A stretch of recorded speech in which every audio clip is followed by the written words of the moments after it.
السلام عليكم ورحمة الله وبركاته. ازيكم حبايبي؟ عاملين ايه؟ يا رب تكونوا بخير وفي احسن حال. معاكم ان شاء الله امها ام هشام من وصفات سوبر ماما. ان شاء الله النهارده هنعمل مع بعض البطاطا في الكيس الحراري. هنشوف كده زي ما انتم شايفين عندنا 3 كيلو بطاطا. 3 كيلو بطاطا. عندنا البطاطا ب5 جنيه، حلوة قوي اليومين دول طبعا، واحنا في عز الشتاء ويومينها دول. فايه احنا قلنا بدل ما نخلص البوتاجاز على الغاز على الفرن ونرصها في الفرن، لا انا هعمل ايه، هحطها في الكيس الحراري وصينيه اهي، وهنشوف مع بعض هنعمل ايه. دول 3 كيلو بطاطا، غسلناهم كويس، نقعناهم كده وخليناهم زي الفل زي ما انتم شايفين كده، وهنشوف هنعمل ايه مع بعض. تمام، يلا مع بعض يا حبايبي شوفوا تفاصيل الايه.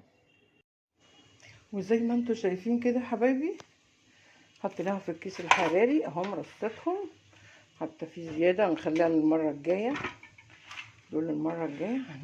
حطيناها في الكيس كده وربطنا الكيس، وهنخرمه كده عشان يهوي شويه. تمام، عشان لما يسخن ما ينفجرش يعني. ايوه خلاص وكده، وسخنا الفرن وهنحطها، هنرجع لكم بعد ما تستوي. تمام. ايوه يا حبايب قلبي، شوفوا يا حبايبي عملنا ايه.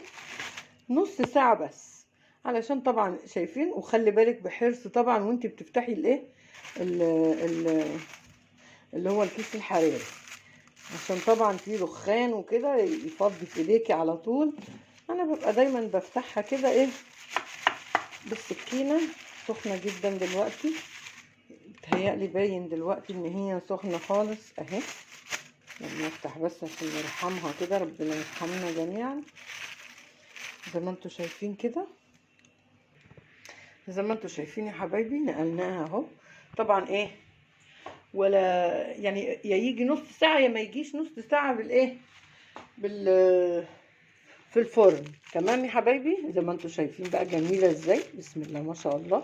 والعسل زي ما انتوا شايفين كده، بصوا تحت نازل ايه العسل بتاعها في الكيس الحراري في الأرضية. يعني ايه العسل بتاعها ايه مخليها ايه، بسم الله ما شاء الله. واحدة كمان اهي اللي كانت معاهم، نشوف واحدة منهم نفتحها كده عشان نشوف برضو سواها عامل ايه. بسم الله الرحمن الرحيم، اللهم صل وسلم وبارك عليك يا حبيبي يا رسول الله. شوفوا يا حبايبي جميلة ازاي، بسم الله ما شاء الله. انا هطلعها في طبق واجيلكم. وزي ما انتوا شايفين يا حبايبي، فتحنا واحدة كده في طبق صغير كده، شايفين جميلة ازاي، شايفين بسم الله ما شاء الله. عايزة اوصل لكم بس هي قد ايه جميلة. شوفوا عاملة ازاي، سواها جميل جميل. شوف طرية قوي ازاي، تفتحي بقى وتاكلي. انا بعملها كده واكل بقى بالمعلقة، يا على جمالها. وطبعا في ايام الشتاء الحلوة اللي احنا فيها دي دواء زي ما بقول لكم كده. واللي احسن من كده بقى كمان، شايفين انا جايبه 3 كيلو، هي عندنا ب5 جنيه يعني، مش غاليه خالص. طبعا احنا هنتعشى بطاطا زي صباح، وهي بتقول وتعشيني بطاطا. تمام. فايه زي ما انتم شايفين اهو، انا حطيت نايبي اهو في هجيب والاهم من ده واهم من حلاوه البطاطا ان الحاجه اللي احنا عملنا فيها، شوفوا زي الفل ازاي، ولا هشطفها حتى.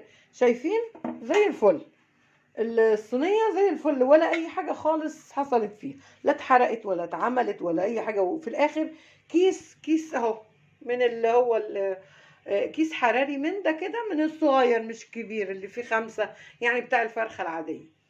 وده بقى المخلل بتاعي. وشوفوا تعالوا شوفوا الكوفي كورنر اللي انا عملته، شايفين ده الكوفي كورنر اللي انا عاملاه ده يا سيدي. ايه الكاتل اهو، والشاي والسكر بقى بتاعنا اللي قد كده الصغير قوي ده. وده ده ايه ده سحلب اهو، ده سحلب.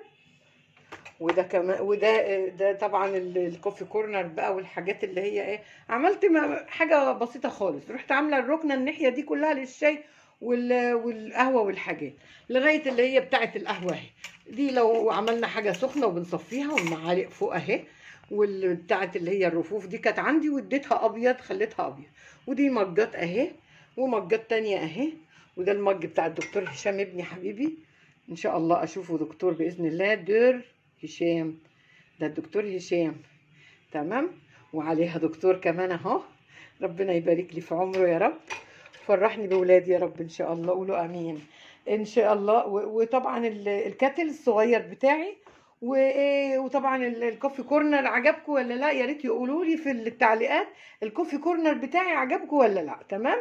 وزي ما انتم شفتوا كده الاكله الجميله الهاديه الجميله. احنا نتعشى بطاطا، كلكم تقعدوا دلوقتي قدام التمثيليه وعلى رجلكم بقى ايه البطاطين، انت وهي يا فوزيه، وتطلعي البطاطا الجميله دي. شوفوا انا عايزه اوصل لكم بس جمالها قد ايه.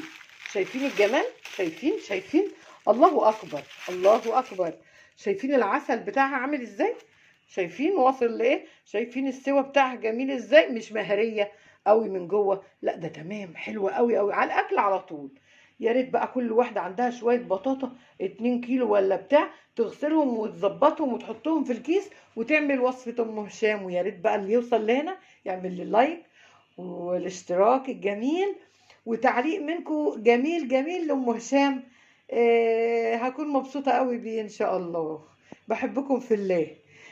أشوفكم إن شاء الله مرة تانية مع وصفة جديدة ووصفات سوبر ماما. والسلام عليكم ورحمة الله وبركاته.